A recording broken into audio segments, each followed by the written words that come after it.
पिंपरी चिंचवड महापालिकेच्या महत्त्वाकांक्षी Pimpri dairy form उड्डाणपूल प्रकल्पाला पुन्हा एकदा विलंब झालाय। याच कामाला महापालिकेने तिसऱ्यांदा मुदतवाढ दिली असून आतापर्यंत सुमारे 80% काम पूर्ण झालंय।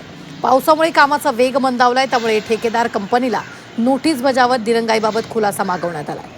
1 सप्टेंबरपासून दररोज 1000 रुपयाचा दंड आकारण्याचा आदेश देण्यात आलाय। तर हा उड्डाणपूल पूर्ण झाल्यानंतर पिंपरी, काळेवाडी, रहाटणी, वाकड परिसरातील नागरिकांना मोठा फायदा होणार आहे। मात्र उड्डाणपुलाच्या कामात सातत्याने दिरंगाई होत असल्यानं नाराजी व्यक्त करण्यात येते। उड्डाणपुलाच्या याच कामासंदर्भात आढावा घेतलाय आमचे प्रतिनिधी कैलासपुरी यांनी। पिंपरी, रहाटणी, काळेवाडी आणि वाकड या परिसरातल्या नागरिकांना रेल्वे उड्डाणपूल हा अत्यंत महत्त्वाचा आहे। हा उड्डाणपूल 2023 ला सुरू झालेला होता। 24 महिन्याची मुदत जी आहे ती त्याला देण्यात आलेली होती।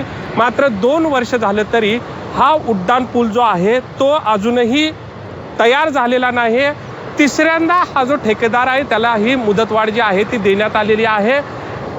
जो पिंपरी, रहाटणी, काळेवाडी मधले नागरिक आहेत त्यांना पिंपरीच्या दुसऱ्या टोकाला जाण्यासाठी हा अत्यंत महत्त्वाचा असा हा रेल्वे उड्डाणपूल आहे। मात्र सातत्याने दिरंगाई होत असल्यामुळे आता महापालिकेनं ठेकेदारावर कारवाई करायला सुरुवात केलेली आहे। 1 सप्टेंबर पासून ज्या पद्धतीने दिरंगाई होते त्यासाठी दंड जो आहे तो ठेकेदाराला आकारला जाणार आहे।